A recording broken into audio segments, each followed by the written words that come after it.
안녕하세요. 반갑습니다. 안격교과로 새벽 기도를 하고 있는 저는 포트리 교회를 섬기는 김현수입니다. 오늘 다섯째 날 11월 10일 목요일 잠자는 자들의 첫 열매 함께 살펴보겠습니다. 함께 기도드리고 시작합니다. 아버지 하나님, 우리에게 은혜를 베풀어 주셔서 우리를 잊지 않고 살아갈 수 있도록 붙들어 주셔서 감사합니다. 수없이 망각의 순간들 속에서도 주님을 잊지 않고 믿음으로 소망을 가지며 살아갈 수 있도록 인도하여 주옵소서. 비록 힘들고 어렵고 지쳐서 괴로울 때에도 주님께서 함께 하심을 믿을 수 있게 하옵소서. 오늘 함께 살펴볼 때 부족한 소자와 함께 하시고 듣는 우리 모두에게 성령께서 함께 하여 주옵소서. 올려지는 모든 기도에 주님 안에서 이루어 주시고 응답하여 주옵시기를 예수님의 이름으로 기도드립니다. 아멘. 한 미국의 시사 잡지 타임지에 재미있는 일화가 실린 적이 있었습니다. 한 경찰관이 자기의 단골 식당에 가서 점심을 먹고 있었습니다. 그 식당에 오면서 복권을 한 장 샀는데 거기에 적을 번호를 고민하던 중에 주문을 받으러 온 웨이트리스에게 번호를 불러달라고 했습니다. 평소에 친분이 있던 웨이트리스는 자신이 생각하는 대로 번호를 불러주었습니다. 경찰은 식사를 마치고 식당을 나가면서 웨이트리스에게 말했습니다. 만약 이 복권이 당첨되면 당신에게 절반을 주겠습니다. 제가 확실히 약속하겠습니다. 하지만 이 복권이 당첨될 확률은 매우 낮았기 때문에 식당에 있던 사람들은 모두 경찰이 농담조로 말했을 것이라고 생각했습니다. 그런데 정말로 그 경찰관이 복권에 당첨되는 영화 같은 일이 벌어졌습니다. 그리고 그는 그 자신의 약속대로 식당의 웨이트리스에게 약 70억이 되는 당첨금의 절반을 정확히 주었습니다. 이 이야기를 들은 사람들은 그런 농담 삼아 한 말을 지키는 경찰관이 바보라고 비웃었습니다. 그러나 타임지의 칼럼니스트 버나드 레비는 그런 경찰의 행동을 다음과 같이 평했습니다. 그는 우정이 돈보다 소중하다는 것을 알았던 사람입니다. 그는 종업원과의 신뢰를 지켰습니다. 그리고 무엇보다도 소중한 자신이 한 말에 대한 신뢰도 지켜냈습니다. 약속이 행동으로 지켜지지 않으면 거짓말이 됩니다. 신뢰 있는 사람이 되기 위해선 신뢰의 말을 해야 하고요. 이것은 신뢰의 행동으로만 얻을 수가 있는 것입니다. 주님께서 죽어가고 있는 많은 사람들에게 반드시 부활이 있을 것이라고 말씀하셨습니다. 이제 미국에 주님께서 다시 오셔서 그 약속을 지키실 것입니다. 그분은 한 번 하신 약속은 반드시 지키시는 분이시기 때문입니다. 교과의 저자는 신명기 26장 1절부터 11절 말씀을 비추어서 고린도전서 15장 20절을 읽어보라고 말합니다. 바울은 어떤 의미에서 부활하신 그리스도를 잠자는 자들의 첫 열매라고 말하고 있는지를 살펴보겠습니다. 내 하나님 여호와께서 내게 기업으로 주사 얻게 하신 땅에 내가 들어가서 거기 거할 때에 내 하나님 여호와께서 내게 주시는 땅에서 그 토지 모든 소산의 만물을 거둔 후에 그것을 취하여 광주리에 담고 내 하나님 여호와께서 그 이름을 두시려고 택하신 곳으로 그것을 가지고 가서 당시 제사장에게 나아가서 그에게 이르기를 내가 오늘날 당신의 하나님 여호와께 고하나이다. 내가 여호와께서 우리에게 주리라고 우리 열조에게 맹세하신 땅에 이르렀나이다 할 것이요. 제사장은 내 손에서 그 광주를 취하여다가 내 하나님 여호와의 단 앞에 놓을 것이며 너는 또 내 하나님 여호와 앞에 아뢰기를 내 조상은 유리하는 아람 사람으로서 소수의 사람을 거느리고 애굽에 내려가서 거기 우거하여 필경은 거기서 크고 강하고 번성한 민족이 되었더니 애굽 사람이 우리를 학대하며 우리를 괴롭게 하며 우리에게 중역을 시키므로 우리가 우리 조상의 하나님 여호와께 부르짖었더니 여호와께서 우리 음성을 들으시고 우리의 고통과 신고와 압제를 하감하시고 여호와께서 강한 손과 편팔과 큰 위엄과 이적과 기사로 우리를 애굽에서 인도하여 내시고 이곳으로 인도하사 이 땅 곧 젖과 꿀이 흐르는 땅을 주셨나이다. 여호와여, 이제 내가 주께서 내게 주신 토지 소산의 만물을 가져왔나이다 하고 너는 그것을 내 하나님 여호와 앞에 두고 내 하나님 여호와 앞에 경배할 것이며 내 하나님 여호와께서 너와 내 집에 주신 모든 복을 인하여 너는 레위인과 너의 중에 우거하는 객과 함께 즐거워할지니라. 고린도전서 15장 20절은 그러나 이제 그리스도께서 죽은 자 가운데서 다시 살아 잠자는 자들의 첫 열매가 되셨도다. 그리스도를 죽도록 내어주는 일에 있어서 제사장들은 자신들을 사단의 도구로 만들어 버렸습니다. 이제 그들은 완전히 그의 권세하에 있게 되었지요. 그들은 빠져나올 길이 없는 덫에 걸려서 그리스도와의 싸움을 계속할 수밖에 없게 되었습니다. 그리스도의 부활에 대한 보고를 듣고 그들은 백성들의 분노를 무서워하였습니다. 그들은 자신들의 목숨이 위태롭게 되었음을 느꼈죠. 그들의 유일한 희망은 그리스도께서 부활하신 사실을 부정함으로 그분이 사기꾼이었다는 것을 입증하는 것뿐이었습니다. 그들은 군병들을 뇌물로 매수하고 빌라도에게서는 그 일에 대해 침묵하겠다는 보증을 얻어냈습니다. 그들은 원근의 거짓 보고를 퍼뜨렸어요. 그러나 그들이 침묵시킬 수 없는 증인들이 있었습니다. 많은 사람들이 그리스도의 부활에 대한 군병들의 증언을 들었습니다. 죽었다가 그리스도와 함께 살아난 사람들 중에 어떤 이들이 많은 백성들 앞에 나타나 그리스도께서 살아나셨음을 선포했습니다. 제사장들은 이 살아난 자들을 만나 그들의 증언을 들은 사람들로부터 그분의 부활에 대한 보고를 받았습니다. 제사장들과 관원들은 저희가 길을 걷거나 자기 집 은밀한 거실에 혼자 있다가 그리스도와 마주치지나 않을까 하여 끊임없이 공포에 쌓여 있었습니다. 그들은 자기들에게 안전이 없다는 것을 느꼈지요. 문빗장은 하나님의 아들을 막아내기에는 너무나 빈약했습니다. 저희가 그 피를 우리와 우리 자손에게 돌릴지어다 라고 부르짖던 재판정의 무서운 장면이 밤낮 그들 앞에서 떠올랐습니다. 다시는 저희 마음에서 그 장면의 기억을 지울 수 없었던 것이죠. 다시는 저희가 베갯머리에 누워 평안히 잠을 이룰 수가 없었습니다. 당신의 아버지께서 당신을 부르신다고 말하는 힘있는 천사의 음성이 그리스도의 무덤에 들렸을 때에 구주께서는 자기 속에 있던 생명으로 무덤에서 나오셨습니다. 하나님과 하나이신 그분만이 나는 내 생명을 버릴 권세도 있고 다시 얻을 권세도 있다고 말씀하실 수 있는 것입니다. 그리스도께서는 당신의 신성 속에 죽음의 속박을 깨칠 수 있는 능력을 가지고 계셨던 것입니다. 첫 열매를 드리는 것은 고대 이스라엘 농사와 관련된 관습으로 심오한 종교적인 의미를 가지고 있습니다.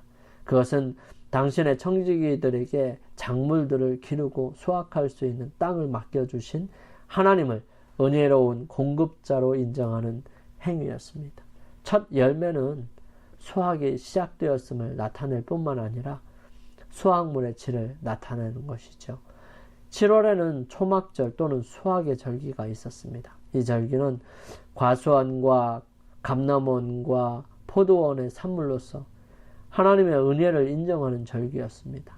이 절기는 그의 가장 영광스러운 축제였습니다. 땅은 그 소산물을 증산해 주었고요. 수확물을 곳간에 거두어 드렸고 과실과 기름과 포도즙은 저장되었습니다. 처음 익은 열매들이 보관되었으므로 이제 백성들은 그들을 풍성히 축복하신 하나님께 감사의 예물을 가지고 모여들었던 것이죠. 절기는 가장 크게 기뻐하는 기회가 되어야 했습니다. 이 절기는 대속죄일 바로 후임으로 그들의 죄가 더 이상 더 기억되지 않으리라는 보증을 받은 때였습니다. 하나님으로 더불어 화목한 그들은 이제 하나님의 선하심을 인정하고 당신의 자비를 찬양하고자 하나님 앞으로 나아왔던 것입니다. 추수하는 일도 끝나고 신년의 수고도 아직 시작되지 않았으므로 백성들은 아무 염려 없이 그 시간에 거룩하고 즐거운 감화에 열중할 수 있었습니다. 아버지와 아들만이 절기에 나오도록 명을 받았지만 가능한 한 가족들은 모두 그들을 동반하여 와서 종들과 레위인들과 이방인들과 가난한 자들을 후대해야 했던 것입니다. 이 초막절도 유월절처럼 기념하는 절기였습니다. 광야에서의 순례 생활을 기념해서 백성들은 이제 집을 떠나서 아름다운 나무의 푸른 가지와 종려나무와 무성한 가지와 신의 버들로 만든 초막에 거하였습니다. 그 첫째 날은 성회로 모였는데요.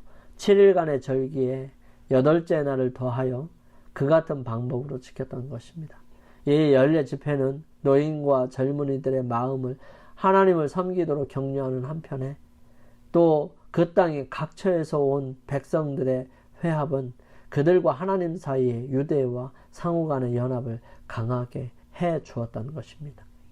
오늘날 하나님의 백성들을 위해서도 이 초막절과 같이 그들에게 베푸신 하나님의 축복을 기쁨으로 기념하는 일은 매우 유익한 것입니다.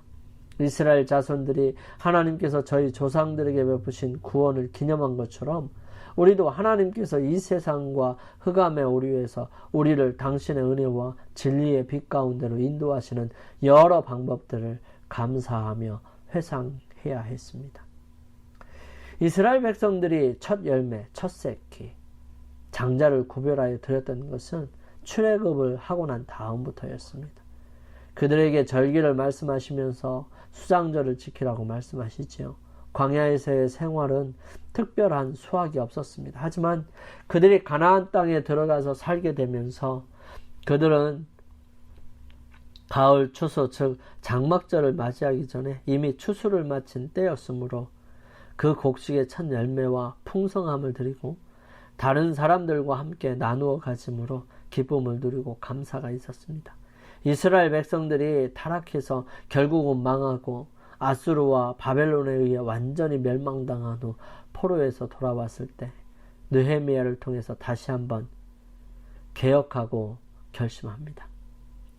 또 우리 제사장들과 레위 사람들과 백성들이 제비를 뽑아 각기 종류대로 각기 종족대로 해마다 정한 기한에 나무를 우리 하나님의 전에 드려서 율법에 기록한 대로 우리 하나님 여호와의 단에 사르게 하였고 해마다 우리 토지 소산의 만물과 각종 과목의 첫 열매를 여호와의 전에 드리기로 하였고 또 우리의 맏아들과 생축에 처음 난 것과 우양에 처음 난 것을 율법에 기록된 대로 우리 하나님의 전으로 가져다가 우리 하나님의 전에서 섬기는 제사장들에게 주고 또 처음 익은 밀의 가루와 거제물과 각종 과목의 열매와 새 포도주와 기름을 제사장들에게로 가져다가 우리 하나님의 전 골방에 두고 또 우리 물산의 11조를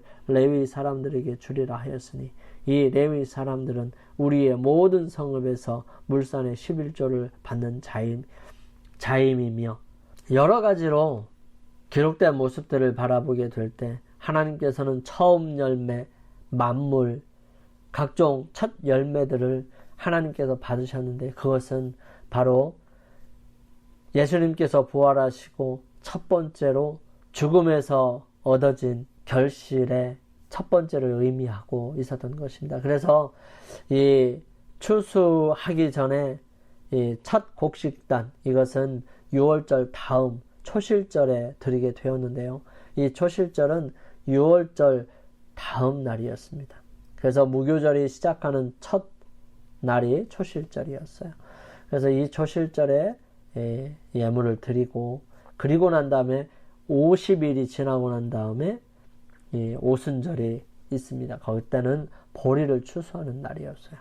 그리고 쭉 있다가 이제 가을 7월 달에 들어서서 이제 초막절 되기 전에 모든 추수가 마쳐지게 되는 것이죠.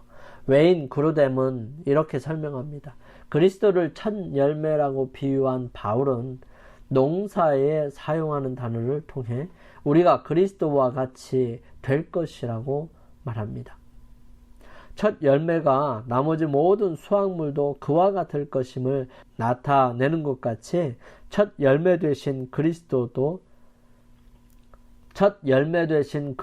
또한 당신께서 우리를 죽음에서부터 살려내시고 우리를 당신의 임재 안으로 데리고 가실 하나님의 최종적인 수확의 때 부활한 우리의 몸이 어떤 모습이 될 것인지를 보여준다고 얘기합니다. 예수님께서 영화롭게 된 인간의 몸을 입고 무덤에서부터 나오셨을 때에 그분께서 여전히 십자가의 흔적을 가지고 계셨다는 사실을 기억하는 것은 중요합니다. 그렇다면 이것은 예수님과 마찬가지로 부활하게 될 하나님의 자녀들 또한 그들의 고통에 관한 육체적 표시를 가지고 있을 것이라는 뜻일까요? 사도 바울의 경우 그의 영원롭게 된 몸에 여전히 육체의 가시와 예수의 흔적을 가지고 있을 것일까요? 죽기 전까지 바울은 몸에 그리스도의 영광의 표, 즉 하늘 영광으로 시력을 잃었던 흔적, 그리스도에 붙들어 주시는 은혜의 확증을 항상 가지고 있기를 갈망하였습니다. 그러나 이것은 영화롭게 된 구원받은 자들이 그들이 겪은 고난에 대한 표시를 가지고 부활할 것이라는 뜻은 아닙니다. 다시 살아나셔서 잠자는 자들의 첫 열매가 되신 예수님께서는 그리스도 안에서 잠든 모든 믿는 자들 또한 그와 같이 될 것임을 보증해 주십니다. 그리스도께서 십자가에서 얻게 된 자신의 상처를 영원히 간직하실 것입니다. 그 상처가 우리를 향한 하나님의 사랑과 우리를 구하기 위해 얼마나 큰 희생이 치러졌는가에 관해 무엇을 말해줄까요? 하나님께서 우리를 구원하시기 위해 어떤 대가를 치르셔야 했습니까? 그리스도께서는 이 잔혹한 표적을 영원히 지니고 계실 것입니다. 그분의 손과 발의 못자국들은 인간을 위한 그분의 놀라운 구속과 그 구속을 위하여 지불한 무한한 값에 대하여 계속해서 말해줄 것입니다.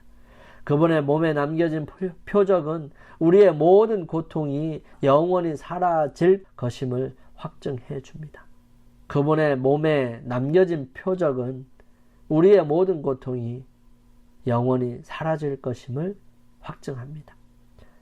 하나님께서는 예수님께서 치르신 그 엄청난 희생 때문에 우리가 온전하게 영원히 살고 죽을 수밖에 없는 우리가 영원히 살고 하나님을 바라볼 수 없는 우리가 주님의 은혜로 하나님 앞에 나아갈 수 있도록 해주셨다는 사실을 기억하게 하는 표징이기 때문입니다. 그래서 그분은 그것을 영원히 간직할 것입니다. 영감의 교훈입니다. 부활한 악인들이 보게 될 상처자국.